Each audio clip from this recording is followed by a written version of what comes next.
ما كان لنبي ان يكون له اسرى حتى يسخن في الارض تريدون عرض الدنيا والله يريد الاخره والله عزيز حكيم. اوس د جنگ بدر کې چې کوم غلطي شوه او هغه باندې الله گرفت کوي.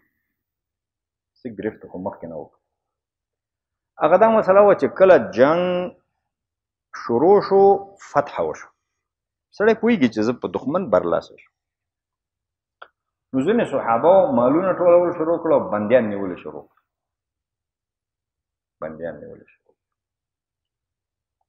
نو الله ویلي چې د یو پیغمبر دا کار نه دی چې هغه د بندیان ونیسي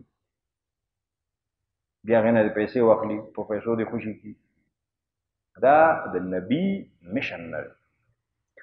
اصل دا و چې دې جنگ کې تاسو مشرکین ښه وجلي وی، بیا که یو نیم چېرته پاتې شوی هغه به هم بیا رانیولی. صحیح دی که نه؟ خو دا کار خو رسول الله نه و کړی او مشران صحابه هم نه و کړی. سیرت کتابونو کې راغلی سیرت ابن هشام کې چې سعد ابن معاذ چې سفره کې نبی علیه السلام سره و برنه جنگ تماشا کوله، نو چې دا نیول میول شروع شو نو هغه تندی ګون شو. نو نبی علیه السلام پرې پوه شو، ځکه نبی علیه السلام هم پوه شو چې کار غلط شروع. نو رسول الله صلی الله علیه وسلم ورته ویلې لکه چې د هلکانو کار در باندې ښه ونه لګېد. سعد بن معاذ مدینه کې د یو قبیلې سردار و. نو هغه ویلې نه یا رسول الله چې تا را باندې ښه ولګېد. اوس دوی دستي نیسي مړه یې کوي سلی یې نیسئ چې دا د کافرانو سرداران دي مشران دي. اول کرت الله موږ په دوی باندې غالب کړو. اول جنگ دی چې دې کې د دې قوت مات شي، خو هغسې کار ونه شو. بیا چې بندیان راوستی شو رسول الله مشوره وکړه دې سره څه وکړو. دا خو تسلیم شوي نه وو، په زوره نیول شو. نو ابوبکر صدیق رضی الله تعالی عنه ویلې جرمانه پې ولګه خوشی کوه. ټول زمونږ څوک تره دی او څوک ماما دی او څوک کاکا دی. د خپل ابوبکر صدیق خپل زوی هم پکې و په جنگ بدر کې شریک شو. حضرت عباس هم په بندیانو کې و د رسول الله تره او مسلمان هم و. هغوی ځان سره په زوره راویستی و چې راځه نو. نو ابوبکر صدیق ویلی چې ټول خپل خلک یو موږ څه یې مړه کوئ، خو جرمانې ترې واخلئ الله به په اسلام قوي کړي خوشی. حضرت عمر رضی الله تعالی عنه ویلې دا د کافرانو مشران دي، موږ سره ډېر ظلم کړی، دا د اسلام مخه نیسي. هر چا ته خپل خپلوان ورکړي چې مري. عبدالله ابن رواحه رضی الله تعالی عنه ویلې دې شاته خوړ ته یې بوځئ، یو ځای کېنوئ، لرګي پې کېدی ویې سوځوئ. ټول ګند دی، مصیبت دی، دا خو د ظالمه خلک. بلال به یې څونه وهه. بلال رضی الله تعالی عنه د بدر په جنگ کې ګوري چې امیه ابن خلف دی، والله ما نجوت ان نجا، خدای مې د قسم زه به کامیاب نشم که دا کامیاب شو، که دی بچ شو دلته. او حمله پې باندې وکړه. هغه د عبدالرحمن ابن عوف سره څه دوستي موستي وه، نو عبدالرحمن ابن عوف پې ځان واچو مې مړ کوه. دا آخر هغه و نیولو. نو کوم بل صحابي هم راغی او د عبدالرحمن ابن عوف بره پروت و، لاندې نه په نیزو وهه مړی. بلال به ډېر وهه ظلم یې. نو هغه وایي دا ټول وسوځوه نبي علیه السلام ته. نو رسول الله حضرت عمر ته وایي ستا زړه داسې کلک شو لکه نوح علیه السلام چې ویې ویلې ټول کافر تباه کړه الله ته. ابوبکر صدیق ته ویلې ته داسې زړه دې نرم شو لکه عیسی علیه السلام. نو بیا یې د حضرت ابوبکر صدیق په رایه باندې عمل وکړو، جرمانې واغستې. جرمانې چې واغستې آیاتونه نازل شو که د الله یو مخکینی فیصله نه وی اوس به تاسو باندې عذاب راغلی، عذاب به نیولی وی. نو رسول الله وجړلې او حضرت عمر ته ویلې ای د خطاب زو موږ به عذاب نیولي و ته به بچ لکه تا خو ویلې چې مړی کوي. د آیاتونه نازل ما کان لنبی ان یکون له اسرا، ندی روا یو پیغمبر ته او شان د یو پیغمبر ندی چې دلته سره د بندیانی حتی تر دې پورې یسخن فی الارض تر دې پورې چې ښه وینه تویه کړي په ځمکه کې، اسخان وکړي، ښه خونریزي وکړي، کافران ښه ریز مریض کړي. تريدون عرض الدنیا، یعنی اسخان وشو، ښه ذلیله شو، ښه ووجلی شو، بیا که یو نیم پاتې شو خیر. تريدون عرض الدنیا، تاسو اراده لرئ د دنیا د ګټې چې دا به ونیسو، بیا به دې نه جرمانې واخلو، فایده به وشي. والله یرید الاخره، الله اراده د آخرت لري په قتل د مشرکانو باندې چې دا مردار کړي. والله الله عزیز حکیم، غالب دی او حکمت والا. لولا کتاب من الله سبق، که یو کتاب نه وی چې د الله نه مخکې صادر شوی دی، کتاب نه مطلب یو حکم دی، که یو حکم د الله نه وی سبق چې مخکې هغه راغلی، لمسکم فیما اخذتم عذاب عظیم، نو تاسو به نیولي وی په هغه څه کې چې تاسو واخیستلې کومه جرمانې، عذاب لوی. اوس دا کتاب څه شی دی چې مخکې راغلی؟ دې کې مفسرین ډېر مختلف تعبیرات خلکو کړي، خو یو موجه تعبیر نه دی، درست تعبیر نه دی، په هر یو باندې اعتراضات کېږي. ما به ویلی وی خو اوس نه کېږي، وخت کم تفسیر دا ورو. تفهیم القرآن کې د دې تعبیر دا لیکلی دی چې دې کتاب نه مراد د سورت محمد هغه آیاتونه دي چې هغې کې الله رب العالمین فرمایلي اذا لقیتم الذین کفروا فضرب الرقاب، چې کله تاسو کافران سره مخامخ شئ په سټې وهئ. حتی اذا اسخنتموهم، تر دې پورې اسخنتموهم چې ښه ریز مریزې کوي، فشد الوثاق، نو بیا پړی کلک کوي، بیا تر تړل مړل. فاما منن بعد و اما فدا، نو چې بیا وتړل بندیان راغله، نو یا احسان دی او یا جرمانه اخیستل دي، یا احسان باندې خوشي کوي هېڅ شی مه اخلئ، یا جرمانه واخلئ. نو دی وایي چې کتاب نه مطلب هغه دی سورت محمد چې دی د سوره انفال نه مخکې نازل شوی، نو هلته د جرمانې اخیستلو اجازه شوې، د بندي د نیولو اجازه شوې، خو په شرط د اسخان چې ښه خونریزي وشي، په شرط د اسخان. نو که دی جرمانه هم اخیستې د کتاب الله مطابق یې اخیستې، که بندیان یې نیولي د کتاب الله مطابق یې نیولي صحابه، امرو اجازه وه، خو یو شرط پکې تر پښو لاندې شوی چې هغه شرط د اسخان دی. نو دلته هم ورته وایي ما کان لنبی ان یکون له اسرا حتی یسخن فی الارض، چې اسخان ونه کړي، تر څو اسخان ونه کړي. هلته ورته وایي حتی اذا اثخنتموهم، نو شرط د اسخان چې دی هغه فوت شوی و. په دې خبره باندې پوه شو که پوه نه شو؟ نو ځکه الله ویلي چې که هغه فیصله د الله نه وی او تاسو خپله په خودسرۍ باندې جرمانې اخیستې وې او بندیان هم نیولې وې، نو بیا تاسو ته عذاب درکول شوی. خو هلته خو فیصله وه، امر و، خو د امر په فهم کې د خلکو نه غلطي وشو، د امر په فهم کې، د قانون په فهم کې د خلکو نه اجتهادي خطا وشوه، اجتهادي غلطي وشوه، خطا وشوه، نو ځکه د عذاب نه بچ شو. اوس سوال دا پیدا شو چې عذاب خو رانغی، عذاب خو رانغی، اوس دغه کم مال چې اخیستی شوی دا اوس حلال دی که حرام؟ وی فرمایل فکلوا مما غنمتم حلالا طیبا، نو خورئ د هغه څه نه چې تاسو په غنیمت کې اخیستي حلال پاک، شک پکې مه کوئ. واتقوا الله، ویریږئ د الله د نافرمانۍ نه، ان الله غفور رحیم، بېشکه الله غفور او رحیم دی. یا ایها النبی قل لمن فی ایدیکم من الاسرا، اے پیغمبر قل ووایه لمن هغه چاته فی ایدیکم چې تاسو په لاسونو کې دي، من الاسرا د بندیانو نه، ان یعلم الله فی قلوبکم خیرا، که معلوم شي الله تاسو په زړونو کې خیر، یؤتکم خیرا مما اخذ منکم، در بکی الله تاسو ته بهتر د هغې نه چې کوم شی تاسو نه واخیستلی شو. یعنی که تاسو زړونو کې الله ته خیر معلوم شو، یعنی ایمان هم راوړه او ثابت هم کړه چې تاسو مؤمنان یې، دا کومې جرمانۍ چې تاسو نه واخیستی شوې د دې نه به ډېر مال الله تاسو ته درکړي. صحیح، یؤتکم خیرا، در بکی بهتر مما د هغه څه نه اخذ منکم چې تاسو نه اخیستی شوي دي. ګورئ اسلام خو چا سره داسې ابدي دښمني نه کوي که نه، دا خو دعوتي دین دی. صحیح دی چې جنګ هم شو، بندیان هم شو، مسلمانان هم شهیدان شو، هغوی هم مردار شو، جرمانې هم پرې ولګولی شوې، خو دې دپاره چې د هغوی زړونه بیرته دین طرف ته مایل شي، زړونه دین ته مایل شي، نو الله وایي چې بندیانو ته ووایه که الله ته ستاسو په زړونو کې خیر معلوم شو، نو څه شی چې تاسو نه واخیستی شو د هغې نه ډېر به درته درکړي، د هغې نه ښه به درته درکړي، ایمان طرف ته راځئ.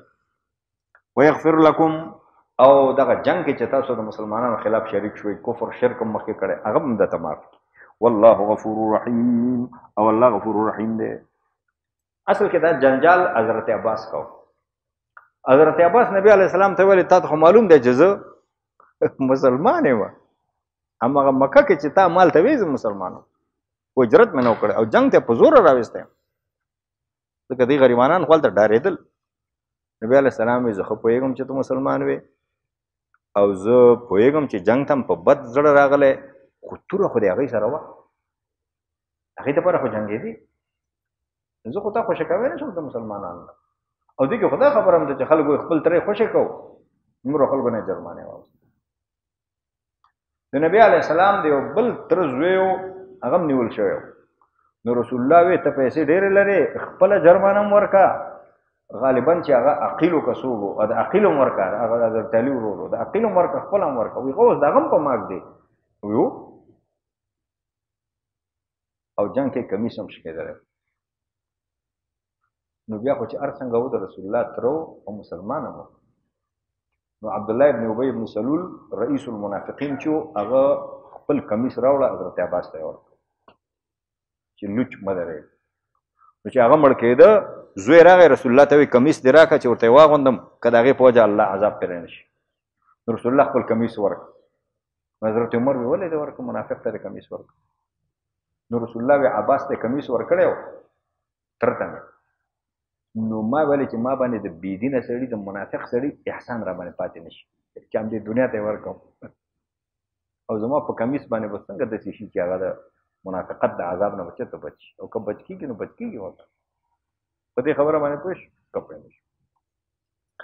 نو حضرت عباس جنجال ډېر کوه. نو دا آیت مفسرین عام لیکي چې دا د حضرت عباس باره کې نازل شوی، خو خبره پکې عام ټولو سره شوی. بیا یو وخت کې مال غنیمت او پیسې وې چې راغله کوم ځای نه، بیا خو حضرت عباس راغی. نو حضرت عباس نبی صلی الله علیه وسلم ته ویلې چې دا مېما پیسې پکار دي. نو هغه وایي دا ډېرۍ پرته ده، خلکو بوډۍ چې چا څونه پکار. نبي علیه السلام پیسو کې بخیلي نه کول. نو هغه خپل څادر او کچار شی ورسره و، هغه یې ډک کړ. نو پخوا خو به هغه د سپینو زرو یا د سرو زرو روپۍ وې، نو هغه خو ډېرې چا نه شوی اخیستی، نو بیا یې ځان ته پورته کوی نه شو. نو نبي صلی الله علیه وسلم وی انسان چې دی نه مړي، نو یو چا ته وایي چې ما ته یې پورته کړي. نو زه نبي علیه السلام ورته ویلې زه خو چاته نه وایم، لږ یې واخله. ورته یې ویلې ولې زه غوسه راځي، دا خو الله موږ سره وعده کړې وه. دا آیات یې ورته ویل، الله ویلي تا ته چې دې بندیانو ته وایه که ستاسو په زړونو کې الله ته خیر معلوم شو، نو څه چې تاسو نه اخیستی شوي د هغې نه ډېر درکوم، د هغې نه ښه درکوم. نو ما خپله م ورکړه، د عقل مې م ورکړه جرمانه. اوس دا الله ماته راکوي که نه، ته پرې ولې غوسه کېږي. خو دا نبي علیه السلام که پیغمبر و که هر شی و، خو هغه خو تره و که نه. نبي علیه السلام چې مریض و، په خوله کې ورته دوا اچوله په زوره، هغه به بدخونده و، هغه به نه خوړی، هغه هغه پوهېده چې زما سیم کار ختم. چې لږ یې طبیعت ښه شو، اوچا ماته دوا اچولې ده، وایي دا اچولې دا اچولې، خو بیبیانې وې نور خلکو، او دی هم و عباس هم و. نو دی خو تره و. نو ویې ویلې چې د عباس نه بغیر ټولو چې ما ته دوا اچولې ټولو ته یې واچولې. ترخه به وه، وایي ټولو ته یې واچولې، خو وایي الا العباس، کاکا ته مې ماچوه. نو هغه خو تره یې خو وکړه. نو هغه ته وایي ستاسې غوسه راځي، موږ ته خو الله وعده کړی او موږ صداقت وکړو، راغلو مسلمانان شو. وَإِن يُرِيدُوا خِيَانَتَكَ فَقَدْ خَانُوا اللَّهَ مِنْ قَبْلُ فَأَمْكَنَ مِنْهُمْ وَاللَّهُ عَلِيمٌ حَكِيمٌ. بندیانو سره طریقه دا وه چې پیسې به ترې اخیستې او تعهد به یې ورسره کوو چې بیا به مشرکانو سره زموږ خلاف جنګ ته نه راځي. خو دې کې خلکو سره ویره وه که نه چې بیا به راشي. نو الله وایي که بیا راځي راځي به که نه، چې مخکې خیانت وکړو څنګه شو، چې اوس بیا خیانت کې بیا به الله جزا ورکړي. وان یریدو که د اراده لري خیانتک تا سره د خیانت کولو فقد خانوا الله من قبل نو دوی خو الله سره خیانت مخکې هم کړی و. فامکن منهم فامکنک منهم دی دا کاف ضمیر د مفعول به حذف شوی. فامکن منهم فامکنک منهم نو ته قوي کړي په دوی. والله الله علیم حکیم علم والا دی حکمت والا دی. او خیانت کې دام کې دی شي بعض وویل چې موږ سره اوس پیسې نشته خیر دی موږ خوشه کې موږ راوړو په دې ویرېدل که دی خیانت وکړي نو الله وایي خیانت یې خو مخکې هم کړی ته پې الله قوي نه کړې. ان الذين امنوا وهاجروا وجاهدوا باموالهم وانفسهم في سبيل الله بېشکه کومو خلکو چې ایمان راوړی هجرت یې کړی جهاد یې کړی دا په خپلو مالونو باندې وانفسهم په خپلو ځانونو فی سبیل الله په لاره د الله کې. والذین آووا ونصروا او کومو خلکو چې ځای ورکړی او مرسته یې کړې اولئک بعضهم اولیاء بعض نو دغه خلک چې دي بعض یې د بعضو دوستان دي. والذین آمنوا ولم یهاجروا او کومو خلکو چې ایمان راوړی دی او هجرت یې نه دی کړی د خپلو وطنونو نه ما لکم من ولایتهم من شیء تاسو لره نشته دوی سره د ولایت نه څه شی تاسو د دې منځ کې ولایت نشته. څنګه ولایت نشته؟ د دارالکفر مسلمانان د دارالاسلام د مسلمانانو نه میراث نشي وړی. ولایت قطع سیاسي ولایت هم نشته. بس یو مسله ده خلاص ولایت نشته حتی یهاجر فی تر څو چې دی هجرت نه کړي. وان استنصروکم فی الدین فعلیکم النصر او که د دین معامله کې تاسو نه مرسته وغواړي نو تاسو باندې کومک شته خو هغه هم داسې کومک نشته چې هر وخت وي الا علی قوم بینکم و بینهم میثاق مگر هغه قوم خلاف دی سره کومک نشته دی چې د داسې قوم خلاف مگر په هغه صورت کې دی سره کومک نشته دی چې د داسې قوم خلاف کومک وغواړي چې ستاسو د هغې منځ کې معاهده وي. اوس دغه چې کوم مسلمانانو هجرت نه دی کړی دارالاسلام ته نه راغلی د هغې یو کافر قوم سره جنجال شو نو تاسو نه مرسته نو مرسته وکړئ خو که هغه کافر قوم سره ستاسو معاهده وه بیا مرسته مه کوئ ځکه خپله معاهده به دی دپاره نه ماتوئ ځکه چې ستاسو او د دوی منځ کې سیاسي ولایت نشته چې په جنګونو کې په نورو شیانو کې تاسو د دوی مرسته وکئ. ولایت سیاسي هغه چې دی نشته دی ستاسو د دوی ترمنځ. یو مثلا دا شو چې دارالکفر او دارالاسلام مسلمانان یو د بل نه میراث نشي وړلی. دوم د دارالکفر مسلمانان او د دارالاسلام مسلمانان یو د بل ولی نشي جوړېدی قانوني ولی چې قانوني د هغه کفیل شي ولی شي څه شی شي په قضا کې په بل شي کې څه مسایلو کې نشي کېدی. همدغسې ځینې علما وایي چې دوی خپلو منځونو کې نکاح هم نشي کوی. د دارالکفر د مسلمانانو او د دارالاسلام د مسلمانانو ترمنځ ځینې علما وایي چې نکاح نشي کېدی.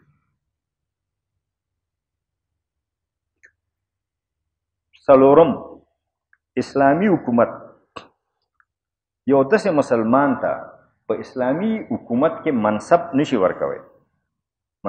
ورکوی چې چا سره د دارالکفر نشنلټي هغه اسلامي مملکت کې او په دارالاسلام کې حکومت کوی نشي منصب باندې پاتې کېدی نشي. لکه اوس چې زمونږ د وزیران والیان ډیر خلک د امریکا د جرمني د فرانسې د لندن نشنلټۍ لري. شرعي لحاظ باندې د کافر ملکونو نشنلټي لرونکي خلک په اسلامي ملکونو کې مشري د مسلمانانو کوی نشي. ځکه زه نه پوهېږم چې ته امریکایي اوس که ته افغان یې هغه تذکره هم لري او دا هم لري.